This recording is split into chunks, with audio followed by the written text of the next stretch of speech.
Bienvenue, bonjour à toutes et à tous. Bienvenue à ce webinaire consacré au géoportail urbain de la ville de Kinshasa, capitale de la République démocratique du Congo. Géoportail qui a été développé dans le cadre du projet Kinelena de la Banque mondiale. Alors, ce webinaire s'adresse à toutes celles et ceux qui souhaitent avoir un éclairage sur ce projet, sur sa genèse, ses acteurs, également son architecture technique, les différentes données qui y sont disponibles, ainsi que les applications que vous allez voir en démonstration tout à l'heure, et puis de comprendre un petit peu quels sont les défis et puis les perspectives d'évolution de ce géoportail. L'enjeu est évidemment d'initier une réflexion sur la modernisation de la gouvernance urbaine, car cet exemple-là, évidemment, concerne beaucoup d'entités urbaines et de villes dans le monde.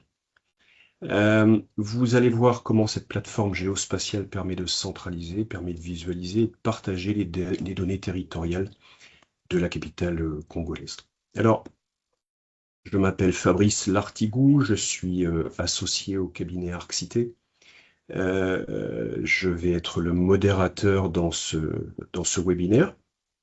Je vais être accompagné aujourd'hui par Monsieur Betsael Kafouti, qui est responsable du pôle géomatique à la cellule de développement urbain de Kinshasa, c'est un expert SIG, à la cellule infrastructure, c'est-à-dire le ministère des Infrastructures et des Travaux publics de la RDC, et c'est le chef de projet du géoportail urbain de la ville de Kinshasa.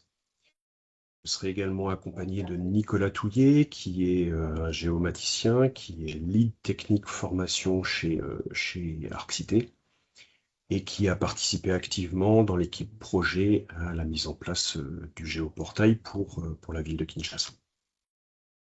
Alors, ce webinaire n'est pas interactif en live. Vos micros et vos caméras sont par défaut coupés. Alors vous allez pouvoir interagir avec l'ensemble des présentateurs et le modérateur que je suis par l'intermédiaire des questions que vous pouvez poser dans la partie QR. Vous avez une icône à cet effet, vous pouvez cliquer dessus et mettre à la fois vos réflexions et puis vos questions. Ce que je ferai, c'est que je vais les centraliser tout au long de cette présentation. Et puis nous aurons à la fin de ce webinaire un temps d'échange où je poserai les questions à l'ensemble des personnes qui ont présenté le webinaire pour qu'il puisse y avoir un échange par rapport à vos réflexions. Alors, avant de rentrer dans le vif du sujet, juste une petite introduction et quelques mots sur le cabinet Arxité. Arxité est un cabinet d'ingénieurs conseil en information géographique, a été créé il y a 25 ans en Suisse et puis ensuite a été créé en France. Nous avons une trentaine de collaborateurs entre différentes agences en Suisse et en France, de très nombreuses références dans de très nombreux pays, comme vous pouvez le voir. Et puis notre métier finalement, c'est d'apporter un service SIG sur mesure. Ça va de l'assistance à maîtrise d'ouvrage jusqu'au renforcement des capacités, à la formation professionnelle, en passant par tout ce qui est audit d'infrastructure, tout ce qui est ingénierie spatiale autour de la donnée, évidemment des développements informatiques spécifiques SIG sur mesure, jusqu'à l'accompagnement sur de la haute disponibilité de vos infrastructures et un accompagnement long terme dans le cadre de contrats pluriannuels de tierce maintenance applicative. Alors, c'est un cabinet certifié ISO 9001, ISO 14001 et nous sommes également un organisme de formation professionnelle certifié. Nous avons un portail dédié à cet effet qui s'appelle formationsig.com. Alors, dans le cadre de ce projet de géoportail de Kinshasa, c'est un groupement d'entreprises dont Arxité était le leader, mais nous étions en partenariat très actif avec un cabinet de la République démocratique du Congo, spécialisé dans l'urbanisme et la planification urbaine, qui s'appelle Urban Analyse. Alors, comme vous allez le voir, le géoportail urbain de la ville de Kinshasa a été déployé sur technologie Esri. Ça me permet de faire un focus sur le partenariat que Arxité a avec Esri France, Esri Suisse, Esri Allemagne. Ça fait très très longtemps que nous sommes partenaires d'Esri. On a reçu de très nombreux prix, que ce soit pour le développement de plateformes internationales ou que ce soit pour récompenser notre fidélité, l'expertise et l'engagement aux côtés d'Esri. Ce qui nous donne accès à un partenariat de type Gold et surtout dans la politique de formation des experts chez Arxité, de très très nombreux experts sont certifiés sur cette technologie, ce qui apporte évidemment la garantie professionnelle pour les plateformes que nous développons. Alors, quels sont les enjeux pour ce webinaire? Ce webinaire va être divisé en plusieurs parties, 4 parties. La première partie va montrer le pourquoi d'un géoportail urbain pour Kinshasa, sa genèse, ses acteurs. C'est de comprendre en fait les défis en matière de planification, c'est de voir quels sont les acteurs institutionnels qui sont impliqués. Une seconde partie verra la description de son implémentation, comprendre comment le projet a été mené, son architecture, les étapes, et puis les briques technologiques qui sont déployées. Ensuite, nous verrons, grâce à une démonstration, les données qui sont disponibles dans le géoportail, et puis que vous ayez aussi accès à un certain nombre de cas d'études concrets, afin de voir comment les données centralisées et puis les applications de planification et de gestion mettent un focus sur certaines thématiques. Et puis enfin, nous finirons par les perspectives d'évolution de ce géoportail, juste avant justement l'échange questions-réponses que nous allons avoir. Alors je vais passer tout de suite la parole à Monsieur Betsael Kafouti pour cette première partie sur le pourquoi d'un géoportail urbain à Kinshasa, la genèse et ses acteurs. Je te passe la parole, Betsael. Merci beaucoup, Fabrice, pour vos paroles. Bonjour à toutes et à tous.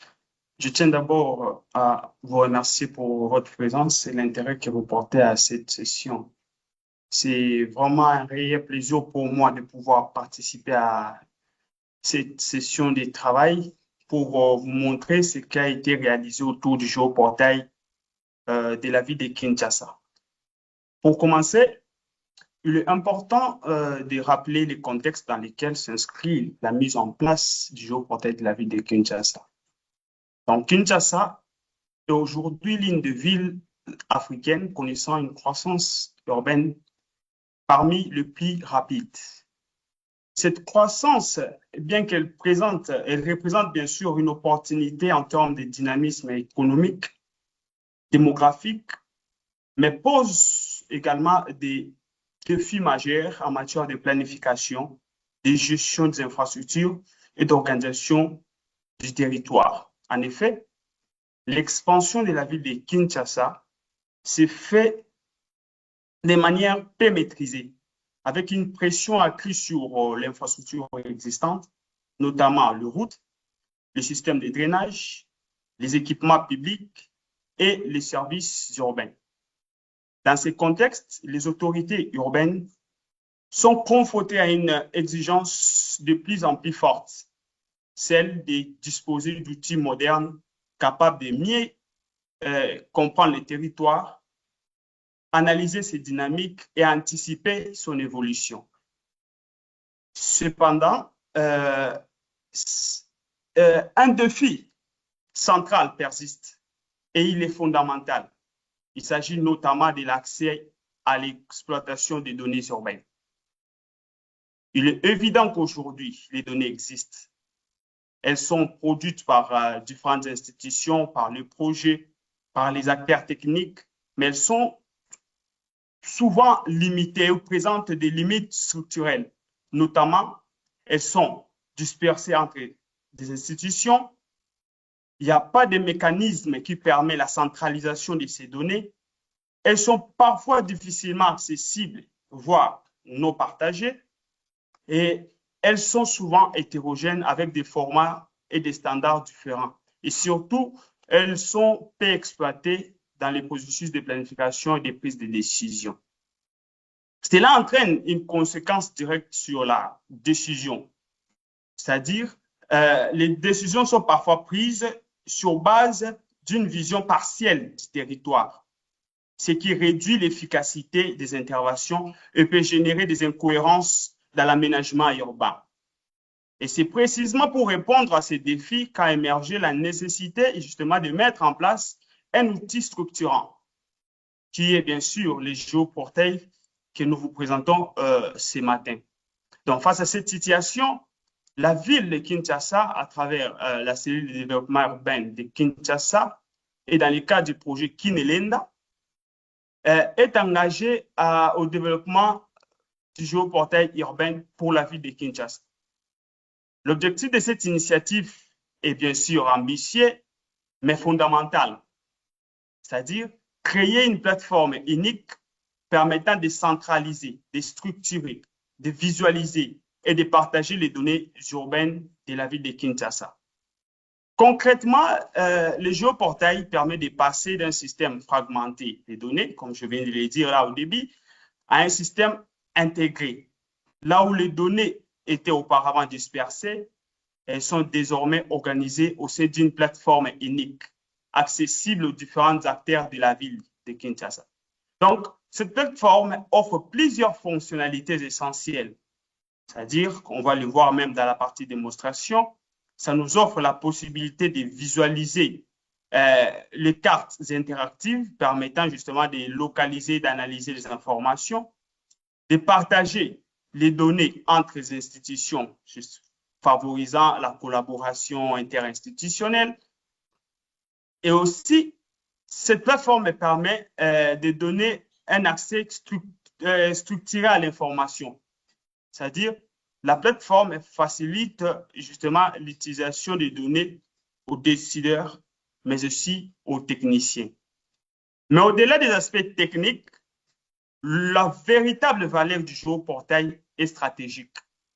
Il permet d'améliorer significativement la connaissance du territoire, comme je l'avais dit au début, de renforcer la planification urbaine basée sur des données fiables et de soutenir la prise de décision plus éclairée, plus cohérente et plus efficace. En d'autres termes, le géoportail transforme la donnée brute en un outil d'aide à la décision.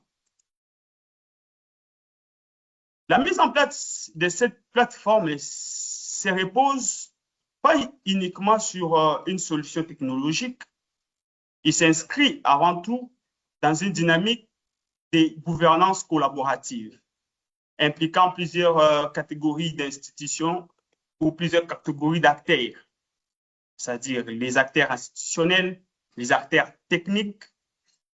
Tout d'abord, le pilotage de l'initiative, c'est-à-dire la mise en place de cette plateforme, est assuré par la ville de Kinshasa à travers la cellule de développement urbain de Kinshasa.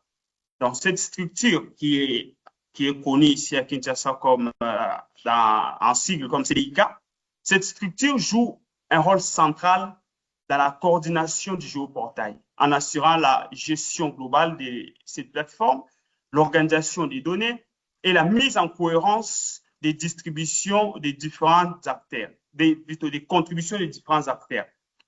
Donc, la CDIK constitue en quelque sorte un noyau stratégique du dispositif, garantissant la cohérence, la durabilité et la pérennité du système. Ensuite, les géoportails s'appuient également sur les acteurs opérationnels qui sont des principaux producteurs et utilisateurs des données. Parmi eux, on retrouve notamment la régie d'assainissement de Kinshasa, la RASKIN, qui contribue en fournissant des données sur les services d'infrastructure d'assainissement. Nous avons également l'Office des voiries et des drainages, OVD, qui fournit des données sur l'aménagement, l'entretien et la réhabilitation de voiries et des ouvrages d'assainissement à Kinshasa. Mais les dispositifs, c'est-à-dire le géoportail, intègrent également plusieurs structures nationales, telles que la cellule infrastructure du ministère des Infrastructures et des Travaux publics, l'unité de coordination et de management des projets et la CEPO, c'est-à-dire la cellule d'exécution des projets en eau du ministère des hydrauliques et énergie à Kinshasa. Les rôles est d'assurer la cohérence entre les projets d'envergure nationale, de faciliter la coordination institutionnelle et d'appuyer la structuration des données à grande échelle. Enfin, le développement du géoportail bénéficie également de l'appui des partenaires techniques et financiers, notamment la Banque mondiale dans le cadre du projet Kinelinda, qui soutient la mise en place justement de la plateforme, ainsi que des partenaires techniques spécialisés qui accompagnent justement le développement et l'intégration des données et la mise en œuvre justement de cette solution technologique. Et là, on parle bien sûr de l'entreprise Axité. Pouvez-vous dire qu'il y a justement un nombre important d'acteurs? Oui, cette diversité d'acteurs constitue plutôt une véritable force, car le géoportail ne se limite pas à un outil technologique. Il représente un cadre structuré de collaboration, de production et de partage des données. Voilà en quelque sorte la genèse du géoportail et les acteurs impliqués dans la mise en place de cette plateforme. Merci Betsaël pour cette première partie sur la genèse et les acteurs. Je vais passer la parole à Nicolas Touillet qui va vous expliquer la partie projet, la partie technique et technologique de l'implémentation du géoportail. Je te passe la parole, Nicolas. Merci beaucoup Fabrice. Bonjour à toutes et à tous. Je vais donc, comme le disait Fabrice, vous parler de l'implémentation du géoportail. Donc c'est un projet qui a duré, qui s'est étendu sur 18 mois et qui évidemment a commencé par un diagnostic des processus métiers avec une analyse des besoins. Et avec une grosse phase également d'intégration des données disponibles, d'urbanisme, des données cadastrales, des données topographiques, du réseau également. Ces données qui s'accompagnent également d'informations stockées sous forme d'attributs et également avec une gestion des informations qu'on a sur ces données et qu'on appelle communément les métadonnées. Et il y avait une vraie volonté en fait dans ce projet d'impliquer en fait les acteurs. On était en mode faire avec une assistance technique constante de la part du consortium Arxité Urban Analyse. Alors au final, en termes de développement, ça suit un développement classique au niveau des étapes pour un projet de ce type-là. On a une première étape de spécification du modèle économique. On a une deuxième étape récolte et intégration des données. Une troisième étape, développement, test et formation géoportail. Et hébergement, cloud et assistance en dernière étape. Alors, je vais maintenant vous parler un petit peu, essayer de vous résumer un peu cette architecture du géoportail qui est essentiellement sous technologie Esri. Donc, on a des briques vraiment technologiques Esri qui ont été adaptées en fonction des besoins. Donc, l'écosystème Esri pour le géoportail et on a également une technologie Kobo avec Kobo Toolbox pour la partie enquête de terrain. Alors, l'idée, c'est que ce géoportail, en fait, tout est organisé autour d'un entrepôt de données, de géodata centralisé qui, lui, est sous technologie PostGIS. Et on a donc une plateforme on-premise S3 ArcGIS Enterprise qui vient donc se greffer là-dessus et qui fournit un certain nombre d'outils. On a donc des applications, on va pouvoir accéder à des applications, mettre en place des applications, des web apps, des tableaux de bord, des dashboards, avec aussi la possibilité d'avoir donc des connexions, alors des utilisateurs finaux qui vont pouvoir se connecter, donc les acteurs du projet. Et on a aussi la possibilité de donner accès au public à ce géoportail. Et puis on a aussi une partie hébergement cloud externalisé avec une infogérance et un support technique assistance. Alors, pour aller un tout petit peu plus loin dans le détail des technologies, si je fais un zoom sur les principaux outils qu'on utilise pour la diffusion des données au niveau du géoportail, on a avant tout ArcGIS Pro.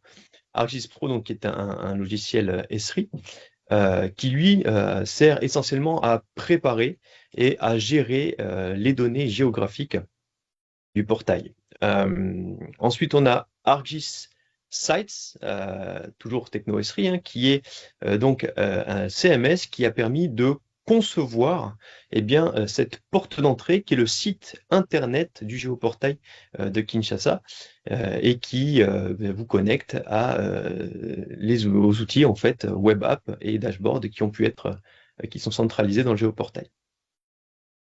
On a Experience Builder, qui est donc un outil qui a permis de réaliser des web apps sur différentes thématiques, hein, comme par exemple la collecte des déchets ou les risques et inondations que Betsael vous présentera un petit peu plus loin.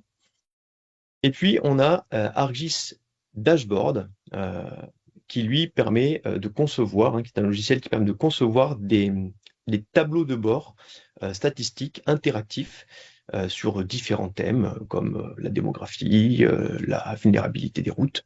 Donc, vous pourrez avoir un aperçu également un petit peu plus loin. Ensuite, je vais faire juste un petit focus sur des technologies de collecte de données.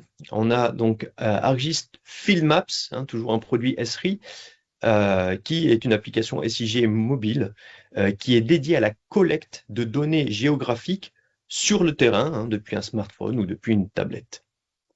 On a également ArcGIS Survey 1, 2, 3, qui permet, elle, par contre, de concevoir des formulaires d'enquête sur le terrain, hein, toujours depuis un smartphone ou une tablette.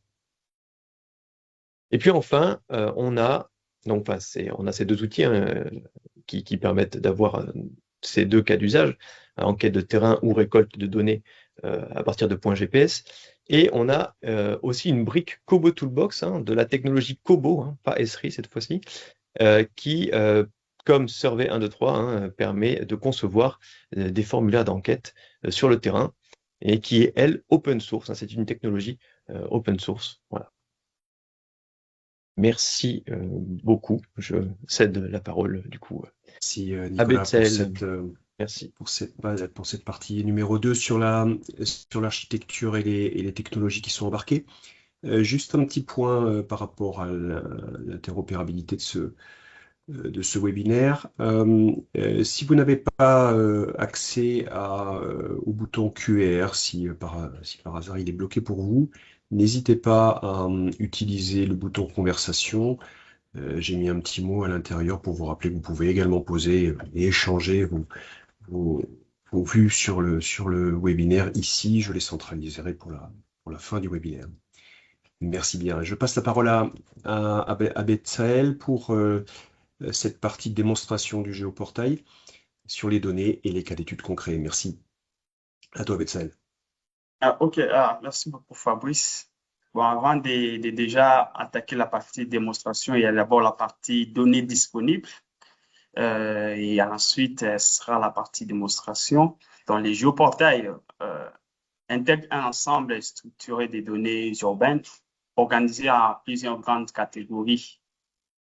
On retrouve tout d'abord les données des références qui permettent bien sûr de structurer les territoires, notamment les limites administratives, donc les limites des districts, les limites des communes, les limites des quartiers.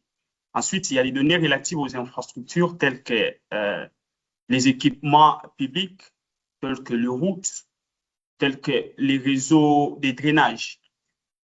Les géoportails intègrent également des données environnementales particulièrement importantes dans le contexte de la ville de Kinshasa, notamment des données sur les zones à risque, par exemple les zones à risque d'inondation, les zones à risque d'érosion. Enfin, on y trouve également les données liées à la gestion urbaine, comme les données sur les déchets, les données sur l'aménagement de la ville, les données sur le service public. Ici, l'intérêt n'est pas uniquement de stocker les données, mais de les structurer de manière à ce qu'elles puissent être croisées, analysées et exploitées pour la prise de décision. Et cela, justement, permet de répondre à des questions concrètes. Par exemple, où se situent les zones les plus exposées aux inondations? Quels quartiers sont sous-équipés en infrastructure, par exemple? Ou prioriser les interventions urbaines? Vous voyez, des questions qui sont vraiment des questions concrètes que ces données permettent justement de fournir des réponses. Donc, à ce niveau, les données deviennent un véritable outil d'aide à la décision.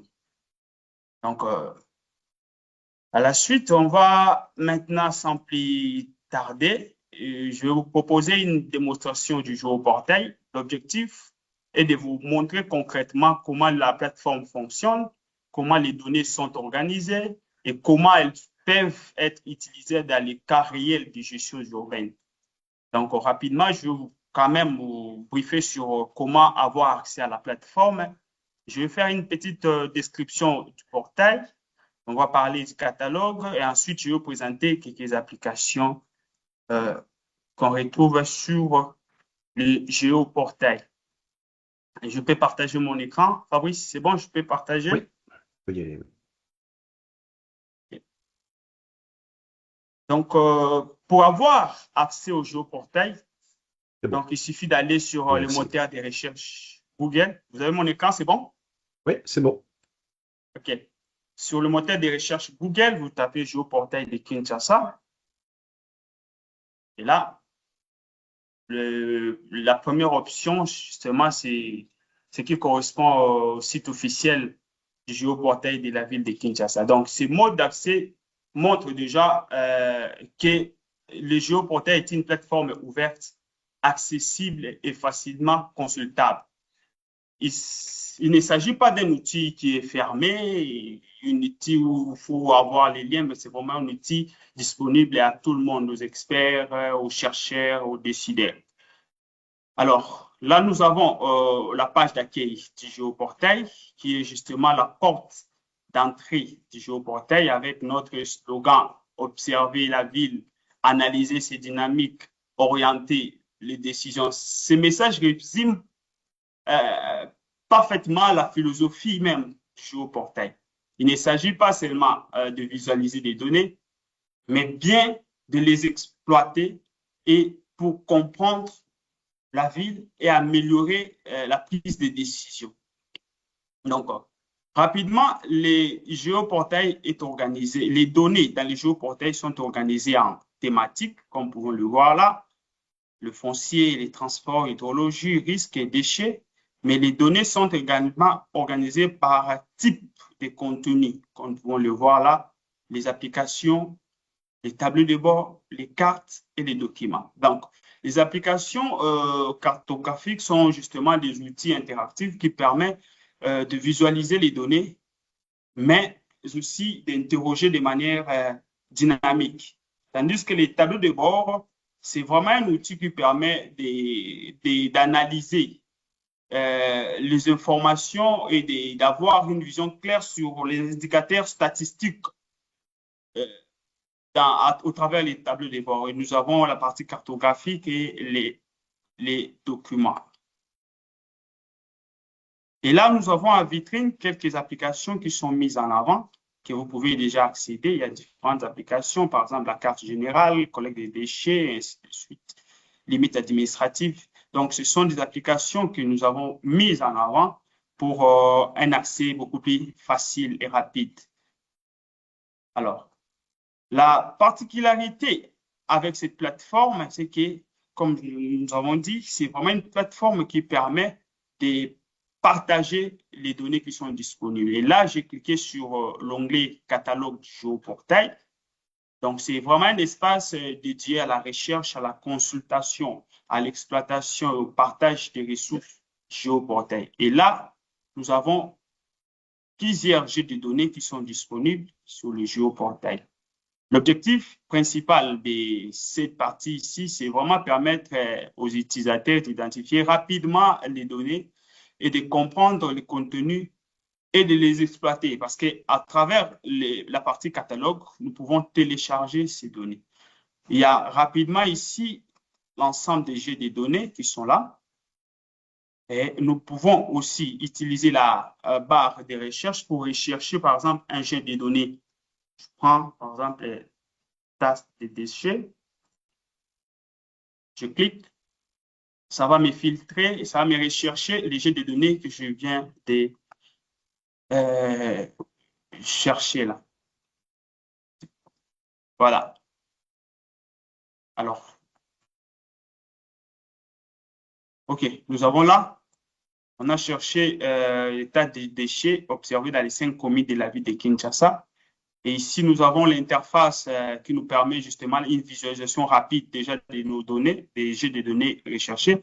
Et on a un petit résumé ici qui décrit un peu la donnée, une sorte de métadonnées sur ces jets de données. Et la particularité, comme on avait dit, ici, nous pouvons télécharger ces jets de données. Si on clique sur téléchargement, télécharger, l'utilisateur a la possibilité de télécharger ces jeux de données sous plusieurs formats. Il y a des shapefiles, il y a GeoJSON, il y a des fichiers Excel. Donc, on peut rapidement monter. Si je lance télécharger, le fichier vient d'être téléchargé. Donc, à partir du géoportail, vous pouvez télécharger ces données et l'utiliser pour vos recherches, pour vos travaux. Donc, pour gagner du temps, à part la partie catalogue, j'avais dit, je vais vous montrer également quelques fonctionnalités ou quelques applications web cartographiques. Et là, j'ai cliqué sur la partie thématique. Comme vous pouvez le voir, les thématiques sont organisées comme j'avais cité au début là. Et dans chaque thématique, il y a les contenus liés à la thématique. Par exemple, les fonctions, on a les contenus des différentes applications. Transport, on a les différentes applications concernant le transport, sur l'hydrologie et sur l'assainissement. Alors, dans le cadre de notre démonstration, je vais rapidement vous faire la démonstration sur cette application qui s'appelle Infrastructure de drainage et d'inondation. Cette application est le résultat d'un travail de collaboration interinstitutionnelle entre la CDIK, c'est le développement urbain de Kinshasa, la RASKIN, l'OVD, qui ont été déployés sur les terrains pour collecter les données sur les infrastructures d'inondation dans les 7 communes de la ville de Kinshasa dans le cadre du projet de la résilience aux inondations urbaines en République démocratique du Congo, toujours sous le financement de la Banque mondiale. Alors là, nous avons la page d'accueil de l'application qui est justement la porte d'entrée de l'application. Ici, nous pouvons accéder au tableau de bord de l'application. Nous pouvons aussi accéder à la partie carte, juste avoir la carte de l'application. Rapidement, je vais ouvrir la carte.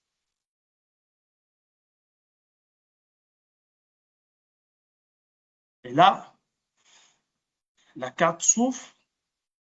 En rouge, comme vous pouvez le voir, sont les infrastructures des drainages et des drainages qui ont été évalués. Et en bleu sont les points d'alerte à inondation parce qu'au mois de novembre 2025, il y a eu une forte inondation dans la ville de Kinshasa et on a mis en place un système participatif d'alerte d'inondation et là, nous avons représenté ces inondations.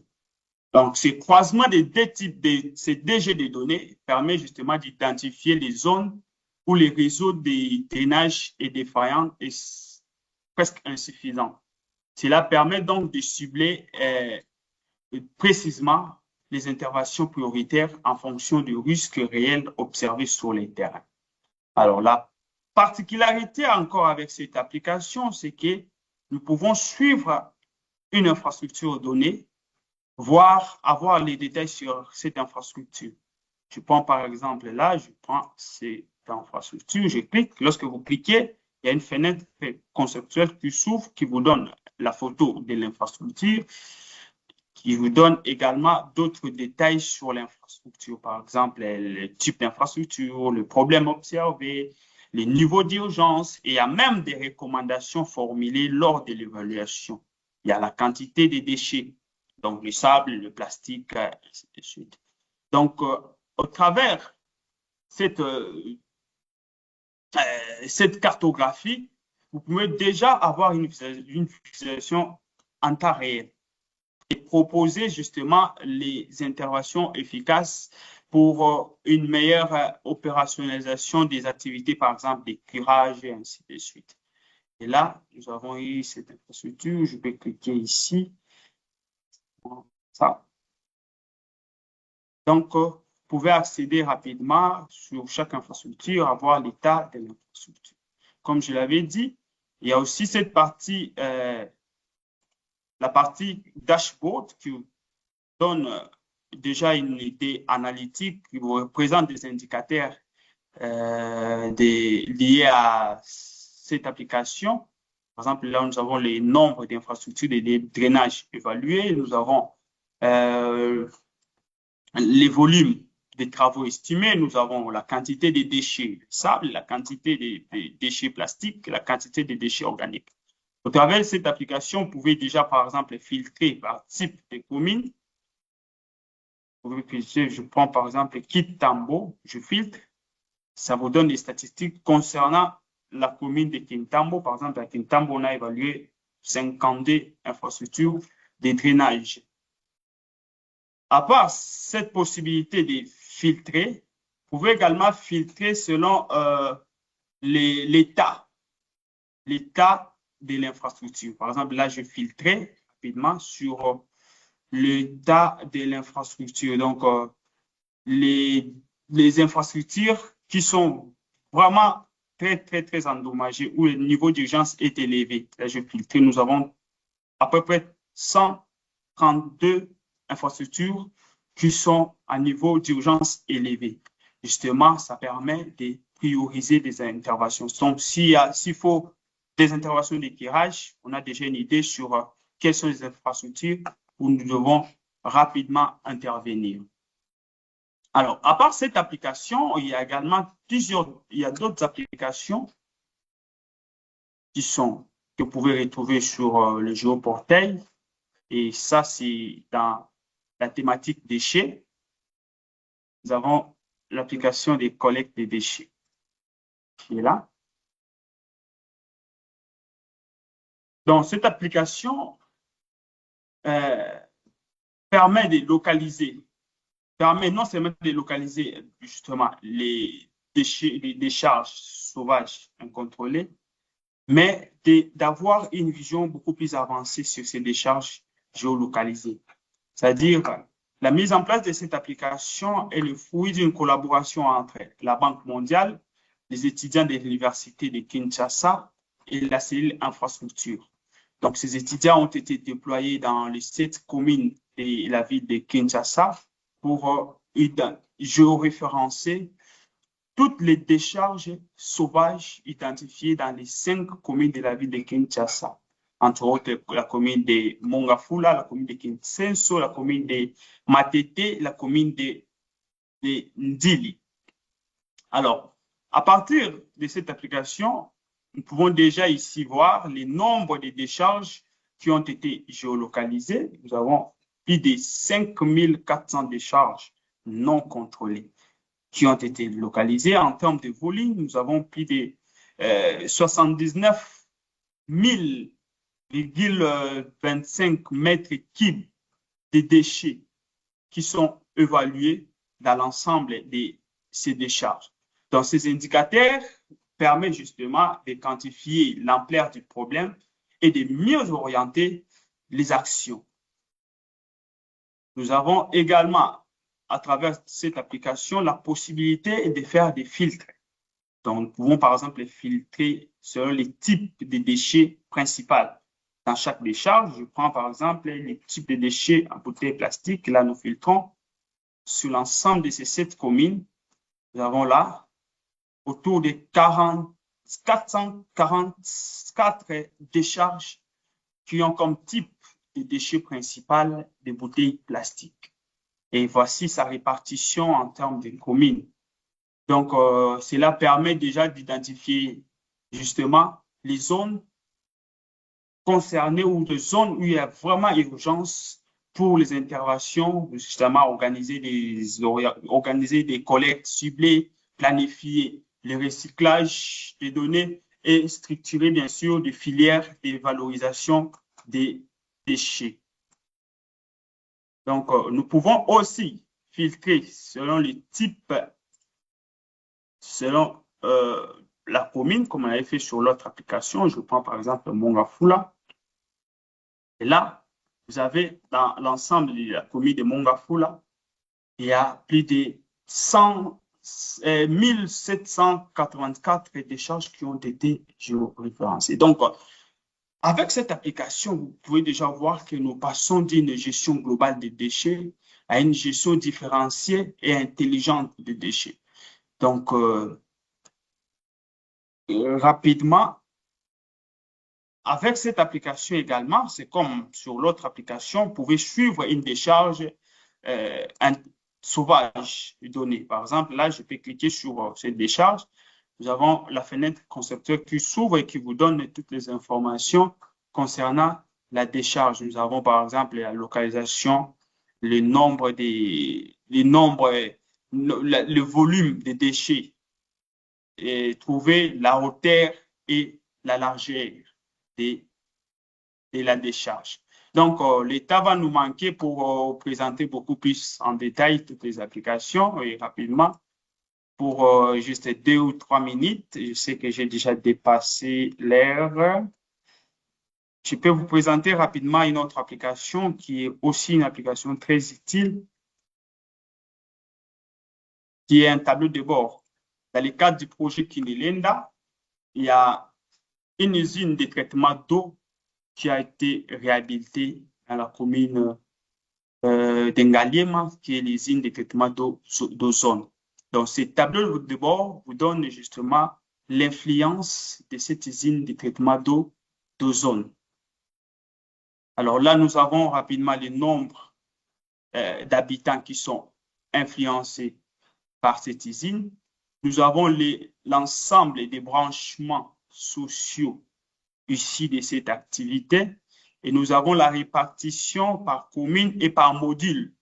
Donc, parce que l'usine de traitement a 3 modules, nous avons module 1, module 2, module 3. Et cette vision cartographique vous montre la couverture de chaque module. Par exemple, là, le module 1 couvre la commune de Mongafula et la commune de Ngalema. Alors, si vous zoomez, vous allez voir la répartition justement de tous les branchements sociaux ici de cette activité. Alors, en tout cas, on n'a pas assez de temps et je suis déjà en train de dépasser. Si vous cliquez sur, par exemple, un branchement, vous allez avoir les informations concernant ce branchement social. Alors, sans plus tarder, vous pouvez déjà voir que à partir des différentes applications que nous venons de vous présenter, vous pouvez comprendre qu'aujourd'hui, les géoportails de la ville de Kinshasa devient un outil qui va orienter à la prise de décision, un outil très utile entre les mains des décideurs, un outil qui permet aujourd'hui la gestion intelligente de la ville de Kinshasa. Alors, je pense qu'on n'a pas assez de temps pour entrer en détail sur toutes les applications. Je préfère bien attendre les questions et je pourrais peut-être encore entrer en détail, expliquer les fonctionnalités des différentes applications dans la partie des questions. Merci. Merci Betsaël pour tous ces éléments et cette démonstration. En effet, il y a beaucoup de questions et que j'ai centralisées et on va aborder ces éléments rapidement.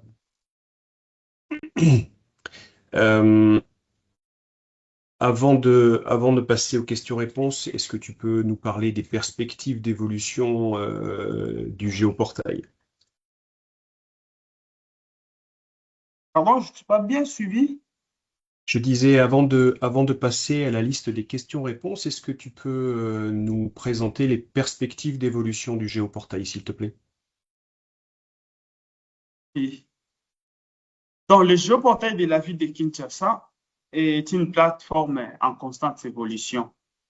À court terme, à court et à moyen terme, l'objectif est d'enrichir progressivement la base de données en intégrant de nouvelles informations, en impliquant davantage les acteurs institutionnels. Il est également prévu le développement de nouvelles applications thématiques, à part les applications que nous venons de présenter ou les applications qui sont déjà en ligne sur le géoportail. Il est prévu de mettre en place d'autres applications thématiques répondant à des besoins spécifiques, notamment dans les domaines de gestion des risques, de l'assainissement ou de la planification urbaine. À long terme, l'ambition est claire. Faire du géoportail un véritable hub de données urbaines pour la ville de Kinshasa. Une plateforme capable de centraliser l'ensemble des informations territoriales et de faciliter l'accès et de soutenir une gouvernance moderne basée sur la donnée. En définitive, le géoportail de la ville de Kinshasa ne constitue pas simplement un outil technique, comme on vient de le dire là au début. Il représente une plateforme qui va permettre la transformation profonde en matière de la planification des actions et la gestion même de la ville de Kinshasa. Elle s'inscrit pleinement dans une dynamique de modernisation de la gouvernance urbaine au service d'un développement plus cohérent et plus efficace et même plus durable de la ville de Kinshasa. Donc, en quelque sorte, voici les perspectives d'avenir. Nous allons multiplier, fournir des efforts pour collecter autant de données, implémenter de plus en plus des applications et les rendre de plus en plus disponibles pour que ça devienne justement un véritable hub de partage de données au niveau de la ville. Merci Betsaël. Alors, merci pour ces 4 parties de présentation de ce webinaire. Ça a généré évidemment beaucoup de questions, de remarques, et je vais les partager. Alors, je les prendrai pas forcément dans l'ordre. Il y a des questions qui sont liées à la gouvernance de la plateforme, des questions liées à la récolte des données, des questions liées à la qualité des données, des questions liées à l'implication des acteurs ou même du public dans ce géoportail. Et donc, je vais essayer de les concentrer. Si vous voulez bien, tous les deux, apporter des réponses assez concises pour qu'on prenne le plus possible de questions. Merci bien. Alors, première question, il y a beaucoup de questions sur les données en fait. Quelles sont les sources de certaines données, notamment les données administratives sur Kinshasa, par exemple? Parce qu'il y a plusieurs sources de données sur les données administratives, et il y a une question qui veut savoir d'où viennent ces sources de données. Alors, comme Betsaël, tu l'as montré tout à l'heure, en allant rechercher l'information sur la donnée dans le catalogue, on a l'information de la métadonnée sur cette source d'information et donc on sait exactement d'où elle vient. Mais juste pour résumer, tu peux nous dire d'où viennent les données administratives? Les données administratives sont des données qui sont issues de l'Institut géographique du Congo, qui sont des données qui sont d'ailleurs en train d'être mises à jour dans le cadre du projet ARISA. Jusque-là, on est en train d'utiliser ces données de l'Institut géographique. D'accord. Okay. Même chose, même question, il y a une question sur quelles sont les données utilisées pour la partie foncière, quelles sont les données qui sont utilisées pour la partie aménagement. Tout ça, évidemment, encore une fois, vous aurez les informations sur la partie métadonnée de ces données, mais juste pour répondre sur la partie foncière et sur la partie aménagement. D'où proviennent ces données? Bon, la grande partie des données sur la partie foncière, nous sommes partis déjà sur une base existante, par exemple sur le bâti, tout ça, sur base Open Data, on a récupéré les données. Et la partie parcellaire, il y a des activités qui sont en cours dans le cadre du projet Kinelenda qui consiste à reconstituer une base de données parcellaire. Ça, c'est vraiment une donnée produite dans le cadre du projet Kinelenda et le consultant est d'ailleurs en train de travailler. Et là, ce n'est pas encore à l'échelle de la ville, c'est encore à l'échelle de la zone du projet Kinelenda, donc commune de Ndili et Matete Kisensu. Donc, pour cette première phase, ils sont en train de travailler sur la commune de Ndili. Donc, c'est vraiment une donnée issue de l'activité du projet Kinelenda. Ok. Alors, sur l'aménagement du territoire, sur l'aménagement, nous sommes partis des données existantes, par exemple les données produites dans le cadre du SOSAC, le schéma d'orientation stratégique de la ville. Nous sommes partis également des données produites par le PDTK, les plans directeurs des transports urbains de la ville de Kinshasa. Ok, merci. Justement, par rapport à toutes ces données qui sont disponibles dans le géoportail et puis celles qui vont arriver dans l'avenir, il y a une question qui est, y a-t-il un cadre de concertation mis en place entre les acteurs sectoriels pour assurer la cohérence et la conformité des données fournies par le géoportail? Euh, oui, oui, jusque-là, nous sommes en train de travailler sur la mise en place de ces cadres de concertation parce que comme peut-être j'ai oublié de le dire au début, la plateforme a été lancée au mois de septembre et c'est vraiment dans une phase de consolidation. Bien sûr. Et jusque-là, nous sommes en train de mettre en place ces cadres, mais nous collaborons déjà avec quelques organisations, mais les cadres formels, pas encore, mais c'est vraiment en cours. C'est en cours. Nous sommes en train de D'accord. travailler là-dessus. Et quel est le, justement, si je poursuis, tu vas répondre certainement la même chose, mais c'est pour poursuivre. Est-ce qu'il y a, quelle est la place de l'administration pour le contrôle qualité et la publication des données du géoportail, qui est public, évidemment? Là, en tout cas, la place de l'administration, c'est que déjà, c'est l'administration, comme je viens de le dire là, chaque institution produit de la donnée. Et ces D'accord. données sont justement, avant que ça soit publié, il y a des mécanismes de vérification, des contrôles qualité qui sont effectués entre techniciens de la cellule de développement urbain de Kinshasa et techniciens de l'organisation qui fournit la base des données avant que ce soit publié. Et cela est d'abord aussi présenté aux décideurs au niveau de chaque partie. Et lorsqu'on a cette validation, ces données sont maintenant publiées.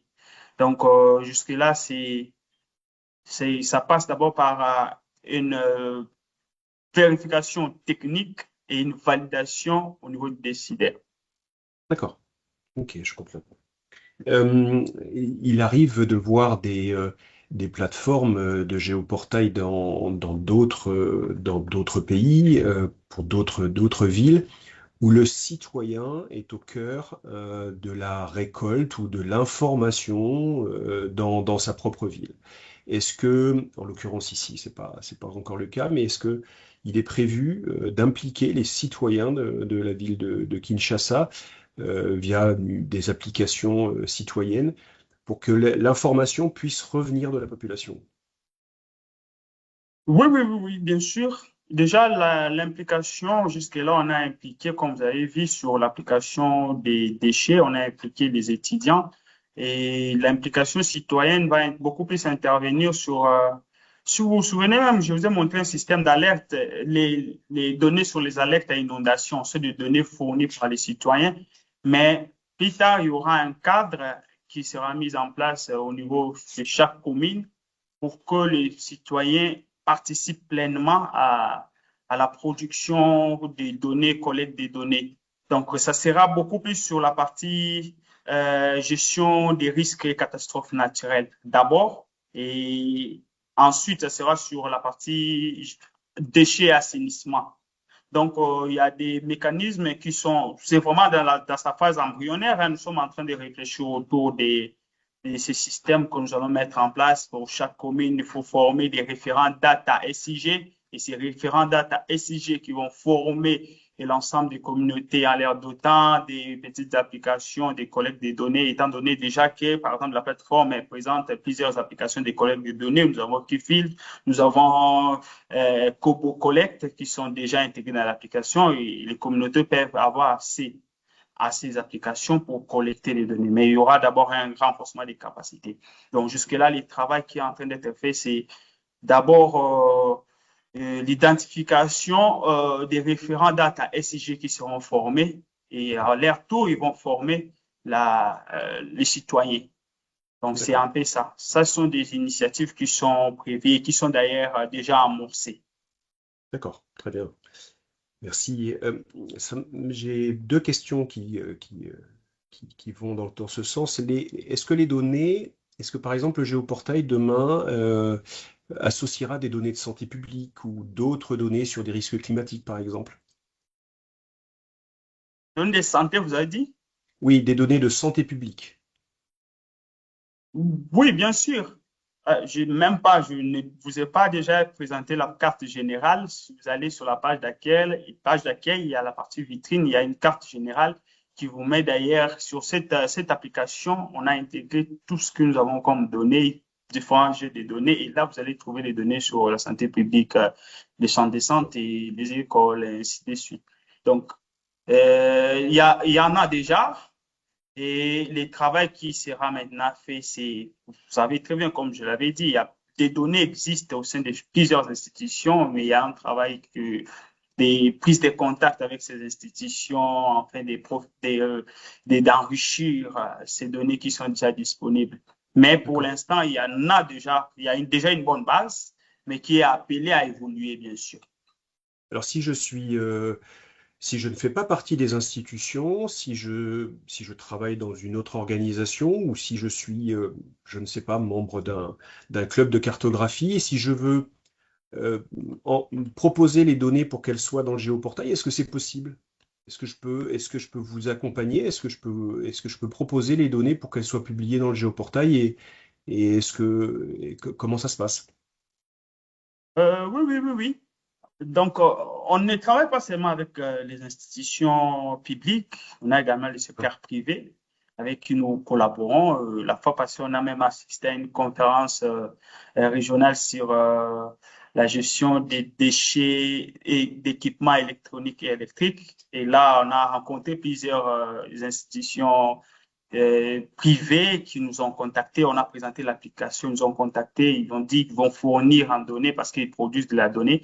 Et le cadre n'est pas limité qu'aux institutions. On peut travailler avec les techniciens, on travaille avec les chercheurs, on travaille avec les universitaires. Donc, nous sommes ouverts à la collaboration avec toutes les parties. Mais il y aura justement, avant que ces données soient publiées, il y aura un sérieux travail de vérification, contrôle qualité avant la ok, diffusion.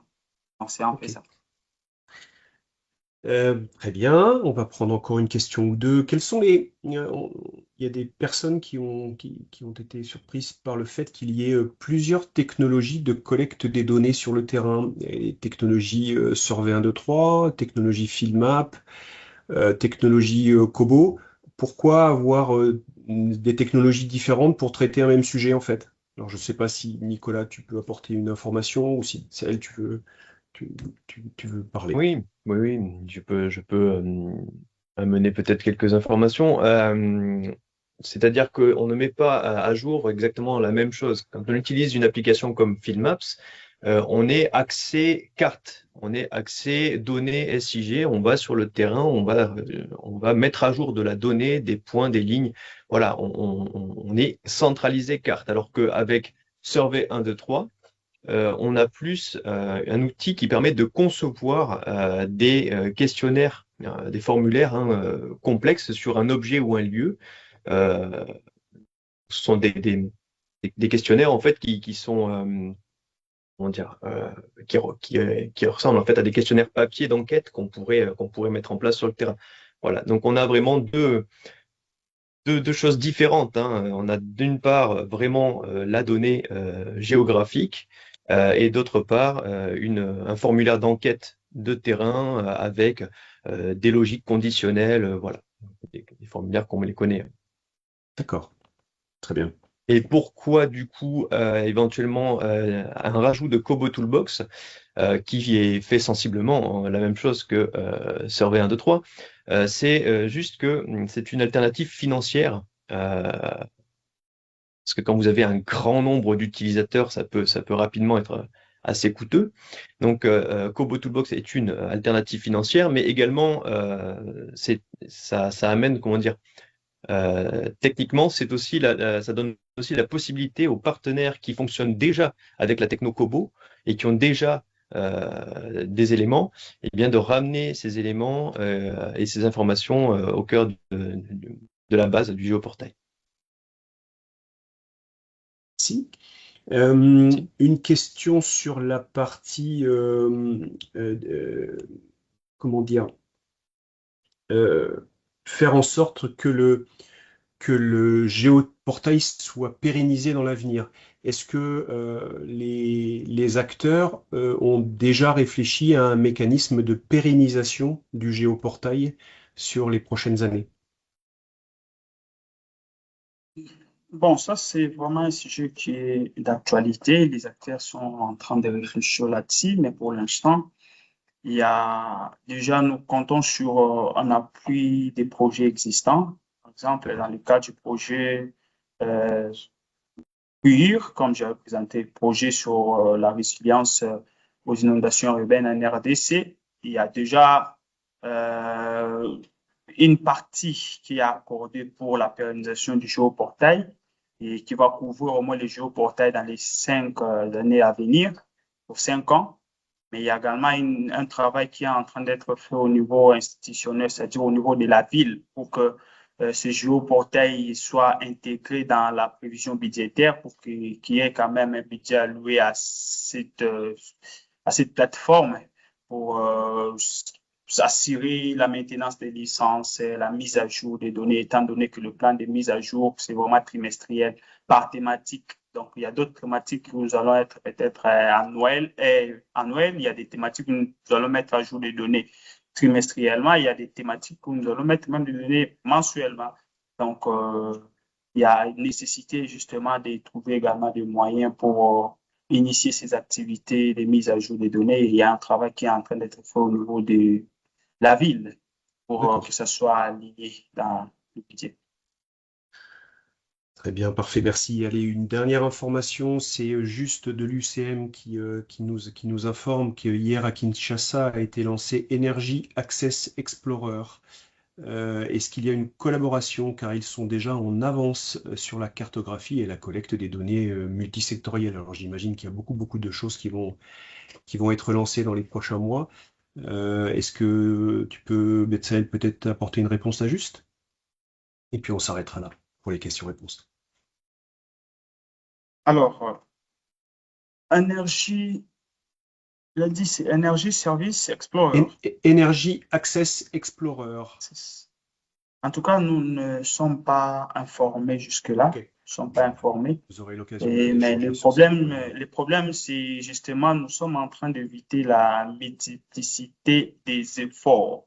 D'accord. L'idée avec les géoportails, c'est vraiment, cette plateforme est une plateforme de la ville. L'idée, c'est vraiment de travailler à la centralisation. Nous allons prendre contact avec eux pour essayer de savoir ce qui est en train d'être mis en place de leur côté.